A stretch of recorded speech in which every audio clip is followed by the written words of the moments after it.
लेकिन मैं बस इतना कहूँगा कि थोड़ा सा अच्छी रामायण पढ़ ले। अच्छा। राम क्या थे और नितेश तिवारी कर रहे हैं, मैंने सुना, तो वो तो बिल्कुल संस्कार में, सनातन की संस्कृति और संस्कार में रचे बसे हैं, वो उनको अच्छा मार्गदर्शन करेंगे ही, ऐसा मेरा मानना है।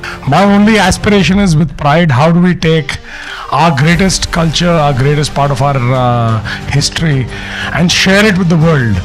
I want all of us Indians to stand there proud, not just celebrating this for ourselves, but also be able to share this at the greatest level when we take it to the world. So thank you all.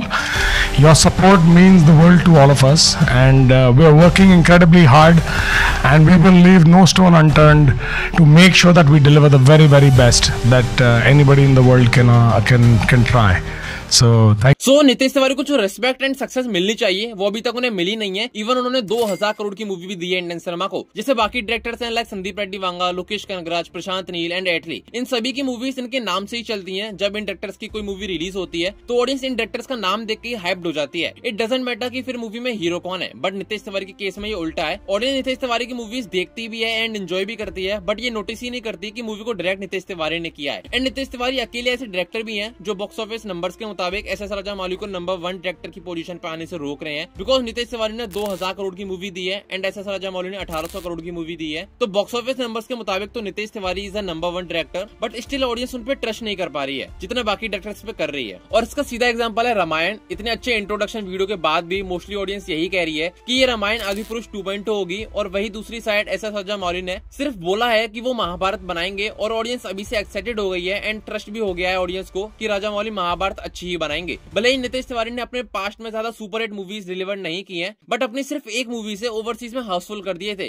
Nitesh Tiwari ने total 6 movies direct की हैं। पहली है चिल्लर party, जो कि 7.5 करोड़ के budget में 10 करोड़ का कलेक्शन करती है एंड बॉक्स ऑफिस पे बिलो एवरेज साबित होती है, प्लस नेशनल अवार्ड विनर भी रहती है ये मूवी। उसके बाद 2014 में भूतना लिटरस मूवी बनाई और इसने 40 करोड़ के बजट में 60 करोड़ का कलेक्शन किया एंड एक एवरेज मूवी साबित हुई। इसके बाद नितेश तिवारी ने इंडियन सिनेमा की सबसे बड़ी ब्लॉकबस्टर मूवी को डायरेक्ट किया, विच इज दंगल, जो 2016 में आई थी एंड 70 करोड़ के बजट में इसने 2000 करोड़ से भी ज्यादा का कलेक्शन किया था एंड ऑल टाइम ब्लॉकबस्टर साबित हुई। दंगल का कलेक्शन चाइना से ज्यादा आया था। इंडिया में दंगल ने 535 करोड़ का बिजनेस किया था एंड ओवरसीज में 1500 करोड़ से ज्यादा का बिजनेस था। फिर 2017 में छिछोरे मूवी बनाई जिसने 50 करोड़ के बजट में 215 करोड़ का कलेक्शन किया and one of the best comedy movie रही मेरे हिसाब से। इसके बाद 2021 में ब्रेक पॉइंट नेम से एक डॉक्यूमेंट्री भी डायरेक्ट की जो कि ओटीटी पे रिलीज हुई थी, और उसके बाद 2023 में बवाल मूवी डायरेक्ट की जो कि सेम ओटीटी पे रिलीज हुई एंड अपने ओपनिंग वीकेंड पे इसने 6.9 मिलियन व्यूज गेन किए थे एंड 14.5 मिलियन व्यूज गेन किए, वो भी 10 डेज में इन इंडिया, और second most watch Bollywood movie on OTT platform की लिस्ट में भी शामिल हुई। बट ऑडियंस के रिव्यू मिक्स्ड थे इस मूवी को लेकर एंड किल दिल, नीलबटे सन्नाटा, बरेली की बर्फी, घर की मुर्गी, अनकही कहानियां, तारला एंड तुमसे ना हो पाएगा जैसी मूवीज में एज अ राइटर भी काम कर चुके हैं नितेश तिवारी। सो नितेश तिवारी ने आज तक एक भी फ्लॉप मूवी तो दी नहीं है, बट सिर्फ 2 मूवीज ही ऐसी दी है जिनको ऑडियंस ने ज्यादा पसंद किया है, विच इज दंगल एंड छिछोरे। लेकिन फिर भी 1600 करोड़ की रामायण को डायरेक्ट करने की रेस्पॉन्सिबिलिटी नितेश तिवारी को मिली, जो कि क्लियरली शो करता है कि ऑडियंस भले ही न जानती हो नितेश तिवारी को, विजन को, बट प्रोड्यूसर्स अच्छे से जानते हैं। एक तरफ नितेश तिवारी हैं जो 1600 करोड़ की रामायण को डायरेक्ट कर रहे हैं, और दूसरी तरफ एसएस राजामौली हैं जो SSMB 29 को डायरेक्ट कर रहे हैं जिसका बजट 1000 करोड़ के लगभग है। But in my opinion SSMB 29 अगर अच्छी हुई, वैसे तो अच्छी ही होगी, तो भी 3000 से 3500 करोड़ तक का ही कलेक्शन कर पाएगी, बिकॉज ये एक फिक्शनल मूवी होगी। बट रामायण को अगर नितेश तिवारी ने अच्छे से एग्जीक्यूट कर दिया तो जो कलेक्शन तुम सोच रहे हो रामायण का उससे भी ज्यादा होगा, क्योंकि फिर ऑडियंस रामायण के आगे फिर किसी मूवी को देखना नहीं चाहेगी, चाहे फिर वो SSMB 29 ही क्यों ना हो। बिकॉज रामायण सिर्फ इंडिया के लिए ही नहीं बल्कि पूरे वर्ल्ड के लिए बनाई जा रही है, और अगर रामायण अच्छे से एग्जीक्यूट हुई तो कलेक्शन सिर्फ इंडिया से ही नहीं बल्कि ओवरसीज से भी बहुत ज्यादा आएगा। So in my opinion Ramayana Nitesh Tiwari के लिए एक टेस्ट है, और अगर नितेश तिवारी ने ये टेस्ट अच्छे से किया तो फ्यूचर में Nitesh Tiwari is going to be a bigger director then SS Rajamouli. But present में तो एसएस राजामौली ही बड़े डायरेक्टर हैं विजन के मामले में, क्योंकि हमने उनका विजन बाहुबली एंड RRR में थोड़ा बहुत देख चुका है। बट नितेश तिवारी का आज तक हमने विजन अच्छे से देखा नहीं है, लेकिन बॉक्स ऑफिस के नंबर्स के मुताबिक Nitesh Tiwari is number 1 director. So I hope Ramayana के बाद नितेश तिवारी को वो रिस्पेक्ट एंड सक्सेस मिले जो बाकी डायरेक्टर्स को मिली है,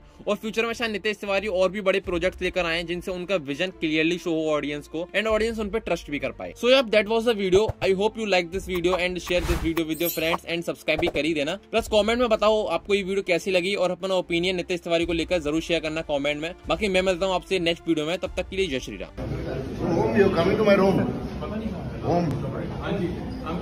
A few minutes later.